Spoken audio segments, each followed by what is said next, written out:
Welcome to Industry Focus, the podcast that dives into a different sector of the stock market each day.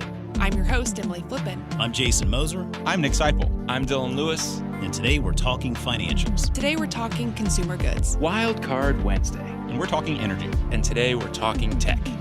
Let's dive in. Welcome to Industry Focus. I'm Nick Seipel. Today I'm excited to welcome on the Motley Fool Canada's Iain Butler and Jim Gillies for a special Canada Day edition of the Industry Focus podcast. Guys, welcome to the show. Fantastic to be here. Thanks for having us. It's great to have you here. So we're pre-recording this on June 14th. If you're listening to this, it is July 1st, 2021, which is Canada Day 2021. As you're listening to this, you know what, my friends Iain and Jim taking the day off today. Why do you have the day off today, Jim? What is Canada Day? Canada Day is, to put it in American terms, it is our version of July 4th. It was the day in 1867 when the country was officially handed over by Queen Victoria, became its own nation, and we like to celebrate with basically the red and white bunting instead of red, white, and blue. We steal all the good fireworks 3 days in advance, probably overpay for them, frankly. Basically, it's yet another excuse during our too short summers to hang around the pool and the barbecue and drink a few bottles of beer. Boom. So is it like, is it still hot dogs? Is it still like hot dogs and hamburgers, or is there Canadian hot dogs? Is there like a Canadian bacon version of a hot dog? No, we are equal opportunity meat eaters up here. We have no problem with hot dogs, hamburgers, throwing a hot dog on a hamburger. It's all good. Awesome. Well, excited to have you all here today in honor of Canada Day. We are an investing show. We talk a little bit about the Canadian stock markets, what makes them special. So, Iain, why don't you just run us down? What's the size of the Canadian economy? How does the Canadian stock market compare to the U.S. stock market? The size of the Canadian economy is throwing me for a loop because I don't know offhand, I must say. I think the rule of 1/10 is always a good one to go with. That's generally how the population washes out. Canada is about the population of California, obviously one of the bigger states population-wise, but we've got about 33, 35 million people, Canadians. And yeah, I think the economy here is considered a tenth the size of the U.S.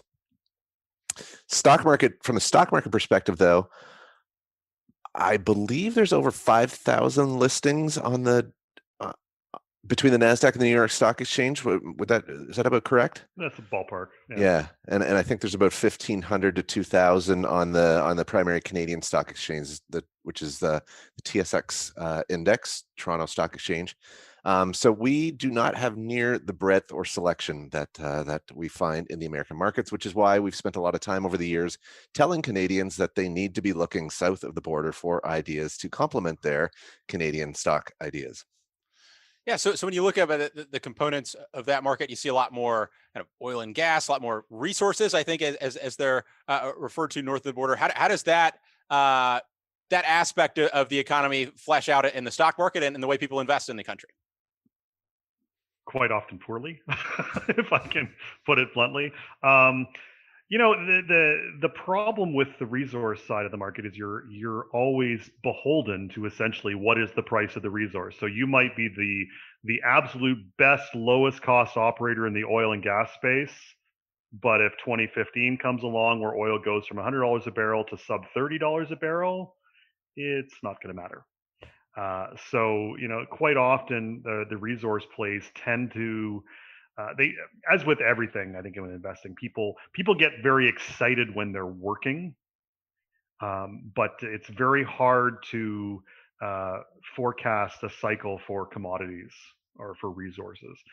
So generally, the time when I think I hope I'm not speaking out of turn for Iain, but the time that we tend to get most excited for them is when things aren't working, because that's when you're paying the comparatively lesser price. But so the last decade, I mean, we've really only seen energy kind of having it's poking its head up in recent months, which is good. It's a good sign.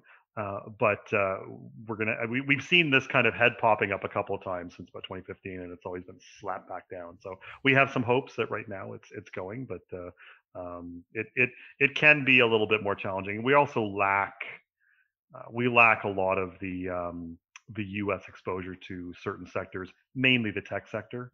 We just tend to lag. But as Iain says, the equity markets in North America, or sorry, in Canada, are about 3% of the world's total. And we kind of feel that investing only within that 3% is kind of doing your portfolio a disservice, which is why the Canadian services focus on equal recommendations in Canada as well as in the US, because you guys, I think, have got about 50% of the world equity market. So, we think it behooves Canadian investors to step outside our borders, metaphorically, if not we're allowed to right now physically. So I think it's an important point to emphasize there that indeed we are severely lacking technology and healthcare, and those have been two of sort of especially technology in over the past 5-10 years even. Those are technologies really driven the U.S. market. Has it become the biggest weight that it's ever been in the S&P 500? If not, it's got to be close. And meanwhile, energy has done the opposite in the S&P 500. What's it? Sort of low single digits sector-wise. Canada energy is still about a 12% allocation in the S&P TSX Composite. Financials are a big allocation there. And then the materials sector sort of rounds it out. And those three sectors really make up about more than 50%, I believe, of the Canadian market. So it's a real dichotomy, which is why our two markets have diverged significantly in performance since about 2012. You can draw a line dating back quite a ways to 2012, and there were divergences, but it's amazing how close the Canadian and the U.S. market were up until that point. But since the U.S. has just rocketed past and is well ahead now in terms of long-term performance. Right. So certainly it's been a tough decade for, the energy space and some of these materials over the past, year so far in 2020 has been pretty strong for commodities. We'll see whether that cycle turns around and whether the TSX closes some of that gap we've seen over the past, 8 years or so that you laid out there, Iain. So you mentioned several times this relationship between the U.S. and Canada, and wanted to talk about that a little bit when it comes to companies in Canada. So naturally, you mentioned Canada is about 1/10 the size of the U.S. Economy, but it's also the number one trading partner is the U.S. So if you're a company in Canada and you're looking to expand pretty soon, one of the natural markets to expand to is south down into the United States. So when you think about Canadian companies, how much are those companies companies operating in Canada versus how much should we think about these companies as more North American businesses more broadly? Well, there's certainly. Yeah, go ahead, Iain. No, it's okay. Okay. There's certainly an aspect of if you are a Canadian company, you want to succeed in the U.S. for the simple reason, as Iain laid out, that you guys are 10 times our size. I mean, it's a ready almost equal market in terms of the customer makeup. Down there, it's just you're much larger. So we want to see our success stories translate. Like I'll throw one out. Lululemon. Lululemon is a Canadian company, right? I mean, it was founded in Vancouver. For the longest time, it was traded on both the Toronto Stock Exchange and the U.S. exchanges. I think they dropped their Canadian listing 4 or 5 years ago now. Even because their products are appreciated and desired by practically everyone in North America. They almost established their own new niche, where companies like the Gap and Under Armour started putting out other competitive offerings, but still the Lululemon brand is so strong. But this is a company that was born and raised in Canada, outgrew Canada, and left Canada, for lack of a better term. And so Canadians who want to invest in this Canadian success story have to do so in U.S. dollars on, I think it's on the NASDAQ. I'm not sure which their ticker is, but, so what tends to happen with Canada is, the small success stories, they either get bought or they outgrow, or in some cases they skip the Toronto listing entirely and just go to the U.S. From a business standpoint, I can't think of very many growth-oriented companies that purely have a Canadian strategy. I think every growth-oriented company has its eyes on the U.S., whether they get their start in Canada and grow to a point here and then expand, or if they're always set on the US. The exceptions are in the telecom industry, where there's essentially an oligopoly between three big companies, Rogers, BCE, and TELUS. And TELUS does have an international strategy. The other two, not so much, or at all, even.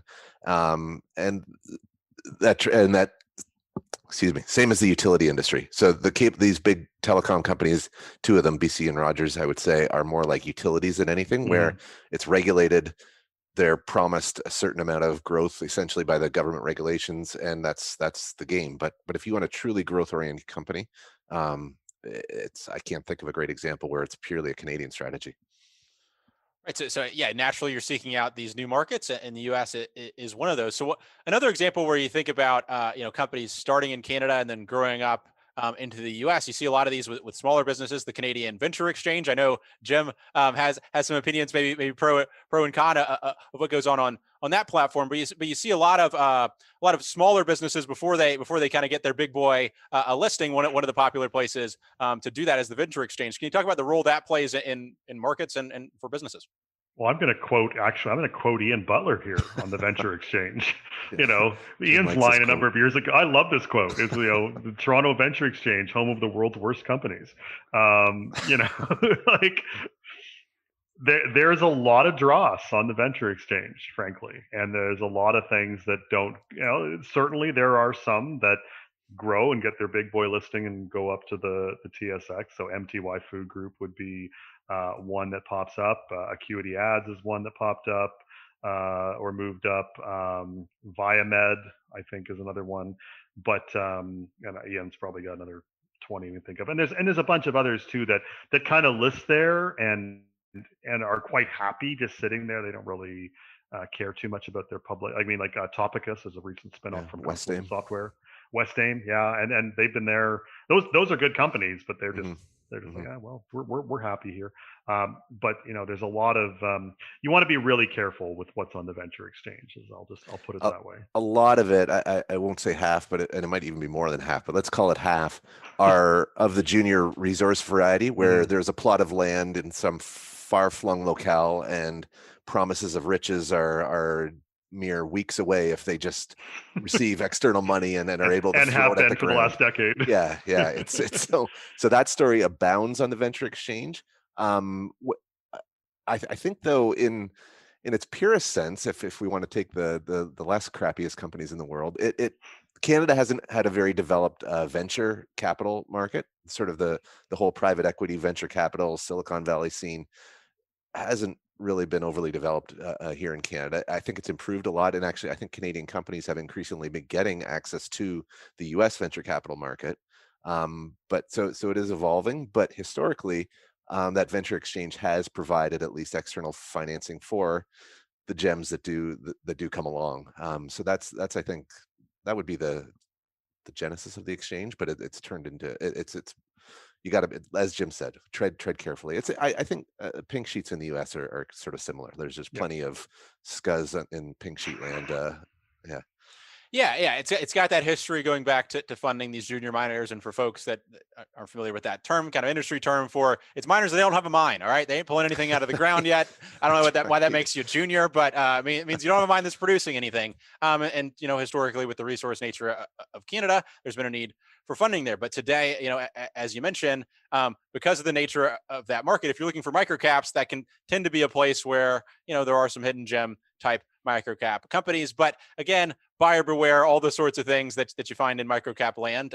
There's some good stuff. There's some hidden gems, but there are some non-diamonds also down there in the rough. It'd be the true venture capital approach, where you collect a basket, and some are going to go away, and ideally some are going to do fantastically well. But it's very much a venture capital mindset required. Yeah. So another topic we can talk about, just peculiarities of Canada. I know Mr. Gillies likes to talk about this regularly, this phenomenon of where you often have this one kind of star child of the Canadian market that rockets up to prominence, and then historically has not ended super well. Jim, can you tell us the backstory there, and why this is something that is peculiar to Canada, or maybe potential reasons why? Well, I mean, it's the curse of the largest company in Canada that's not a bank. Most of the time, the natural ruling order is the largest company by market capitalization in Canada is a bank, usually Royal Bank of Canada. Although I think TD, Ian, may have It's once or flirted up twice. there. Maybe Yeah, it's I wonder flirted. if Scotia got there at one point, but yeah, I think Royal Bank generally carries the day. Yeah. Yeah, and so Royal's kind of the flag bearer, but every once in a while, a new challenger takes the field, and as you say, rockets ahead, gains tremendous market share. So some of the names that have held the mantle over the past 2 decades include Nortel Networks, which is a zero today, Research in Motion, which is now BlackBerry and considerably smaller than it was at its height as Research in Motion. Potash Corporation of Saskatchewan, which is the silliest name probably we'll talk about, but that was a commodity super cycle that went stupid, frankly, and people bought all the way up. It's still a perfectly acceptable company. It amalgamated with their largest competitor, Agrium. yeah, Agrium, and now is a company called Nutrien. Right. Valiant Pharmaceutical, everyone's favorite leveraged recap McKinsey interesting company that imploded for reasons that, well, don't try to financially engineer and screw your customers, I suppose. And so, all those companies are significantly smaller today than they were. As I mentioned, Nortel at its height in 2000 was 1/3 of the index. So if you were a passive investor in the Toronto Stock Exchange, you were unknowingly putting 1/3 of your money into a company that, or into an index where the largest competitor or largest company went to zero for various reasons. But today, the largest company in Canada is not a bank. It was passed about a year and a half ago by some little company called Shopify. And so Shopify, I think Shopify has a pretty good chance at remaining the largest company in Canada and kind of breaking this curse, simply because the other names mentioned, Nortel did some questionable things and went a little stupid from valuation perspective and ran aground because they'd done some dumb things in the tech crash. Research in Motion ignored the development of some little thing called an iPhone.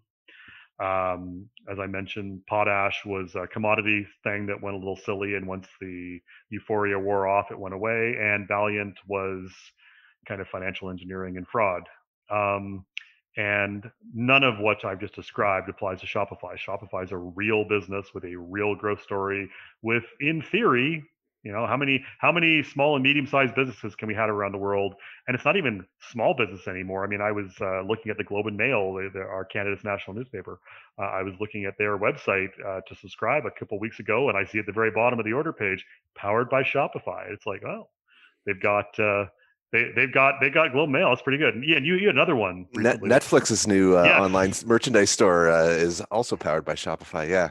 No, it's almost like Shopify is an American company, I must say. it's got that rare secular growth trajectory behind it that is so hard to find in the Canadian market, or I find it hard to find anyway. Yeah. So so we think maybe the streak has been broken, Nick, but we're still going to knock on wood a little bit. So what do you think makes Shopify special? And do you think maybe this, if Shopify breaks this trend of what we've seen historically, with the sad ending to the biggest company in Canada, do they create a model that you see other companies maybe following in the future? I mean, because you see that happen in the past when you see success in Silicon Valley, other people come to Silicon Valley and things build up. Yeah. So you see Shopify having success in Canada. Do you think that could be a model for other businesses to follow? That's a real tough one. It is. Yeah. I was I almost thought for a second that maybe there's a different dynamic there because of founder led, but BlackBerry was kind of founder led. So that's that's out the window. Yeah, nothing obvious jumps out. Yeah, I think Shopify is almost at the kind of the perfect.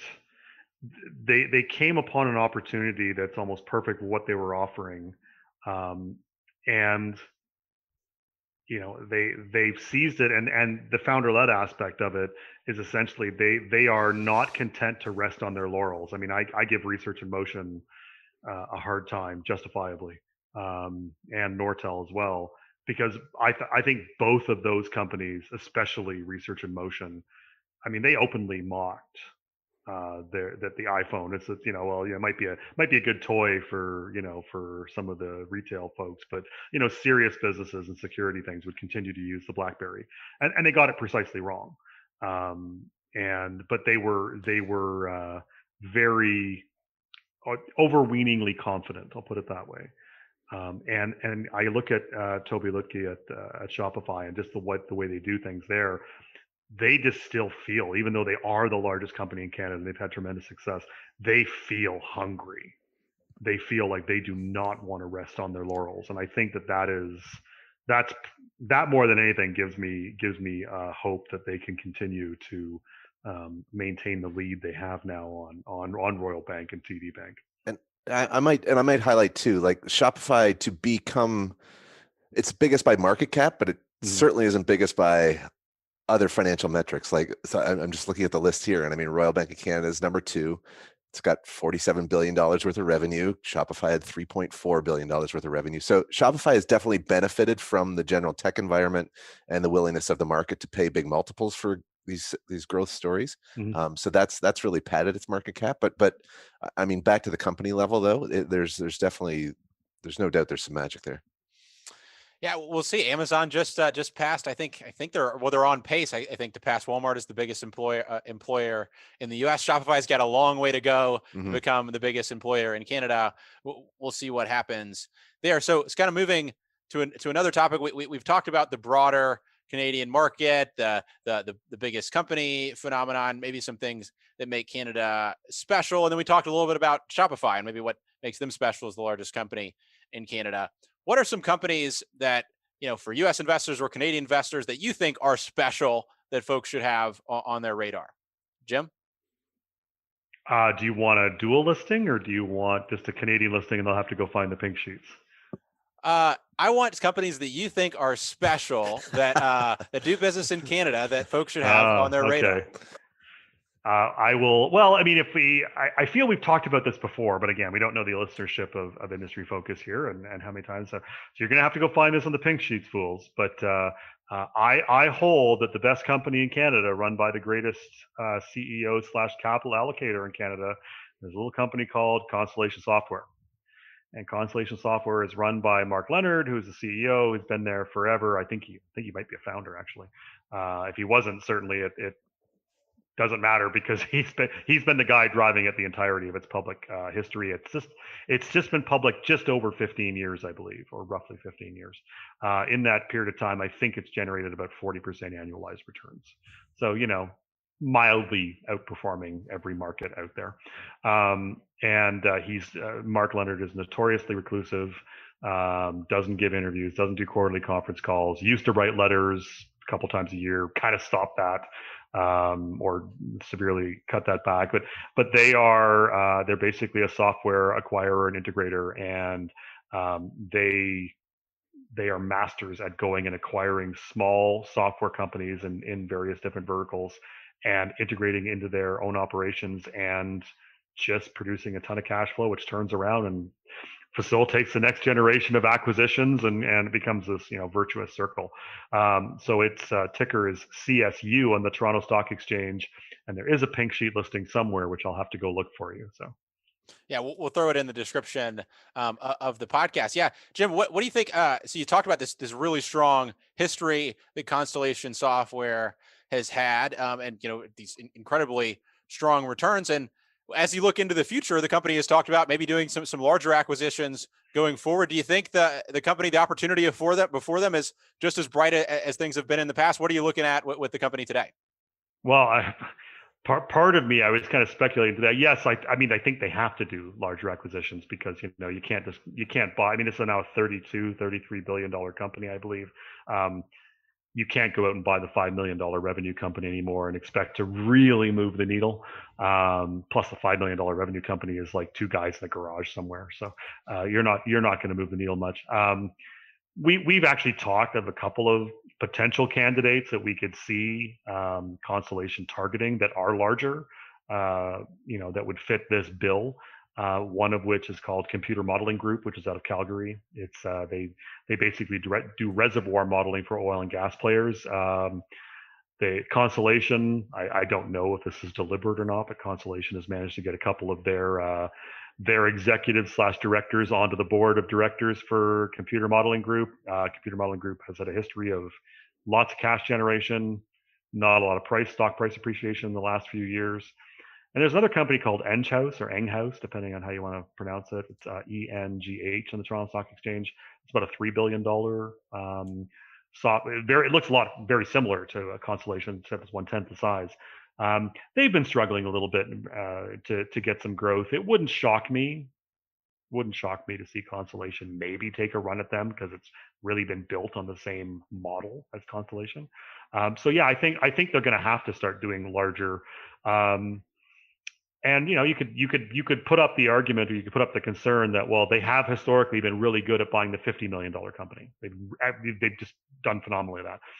They don't have a great track record of buying the $500 million company or the $3 billion company. So it could be interesting. But then again, they also just spun off a company called Topicus, which trades on the venture exchange, but its operations are over in Europe. And I believe the original Topicus acquisition, I'm looking to Iain to confirm my suspicions. I believe it was actually at least a couple $2 billion in size. The original one, was it not? Or am I making stuff up? It's cloudy. That whole deal was cloudy, so I don't know. Yeah. I'd be surprised actually if it was that big, because I don't have a definitive answer. All right, we'll trim that part out. We'll trim that part out. So yeah, Constellation Software. I think that's a great pick. Kind of like a Berkshire Hathaway of software at a significantly smaller scale, but with the opportunity to keep growing and growing and growing into the future. Iain, what's a company that fits the bill for you, of a special Canadian company that folks should have on their radar? So I do, and I'm going to actually quickly change gears though from what I shared earlier, and because Jim said greatest company in Canada. So the company that came to mind on that front in the same echelon is Brookfield Asset Management. And so I just want to maybe highlight that Brookfield Asset Management is indeed rooted in Canada, even though its operations are international. It's the mothership of 4 separate tentacles: Brookfield Infrastructure, Brookfield Renewable Energy, Property Partners, which is now been brought in-house, and a private equity arm. And I think similar to Constellation, actually, Brookfield's done a fantastic job of recycling capital through these various tentacles. It's harvests the cash flows that its portfolio of hard assets bring in. Those cash flows go up to the mothership, and the mothership sort of directs them where to go next, into the highest returning opportunities. All the while, I just like this spaceship analogy when it comes to Brookfield. All the while, they've really stepped up their game on bringing external capital in as well. So their capital's flowing from the tentacles, and capital's also coming in from external sources that they're charging a fee on. So it's become an absolutely wonderful business, and one that I think all Canadians and American investors should own a pretty good allocation to. The situation that Nick referred to, however, is a company called AbCellera Biologics. Ticker there is ABCL, and it only trades on the NASDAQ. So it's a Canadian company. It was born out of a Canadian university out in Vancouver, the University of British Columbia, in about 2012. Sorry. Founder-led, remains founder-led. CEO is still in charge, or sorry, the founder is still the CEO. Just IPO'd back late last year, and it only IPO'd on the US, on the NASDAQ. Didn't even bother with the TSX. And again, that speaks to just the lack of coverage and lack of interest in anything Canadian healthcare oriented in our market. So AbCellera really hits stride. It's got a AI powered drug discovery platform. We'll call it. So I think the way I visualize this one is that they can take from our bodies, a human's bodies, because we're producing immunity. I'm going to get all white blood cells. It's all that antibodies. Yeah. So get ready to cut that. So humans are producing immunities. We're immune to many things. AbCellera takes from the human, puts it into their platform, spins it around and is able to then ship their findings to a drug company who they then partner with, and the drug company goes on to make a treatment out of human originated antibodies. So AbCellera really hit its stride last year because they came up with a treatment for COVID. They partnered with Eli Lilly. Again, this is their model. They came up with it. They partner with Lilly. Lilly then takes over the production of the treatment and marketing and so on. And AbCellera collects a royalty upon that treatment. So they had a blockbuster year last year, huge windfall, very similar to Fulgent Genetics. If people are familiar with Fulgent Genetics, also had a huge COVID windfall.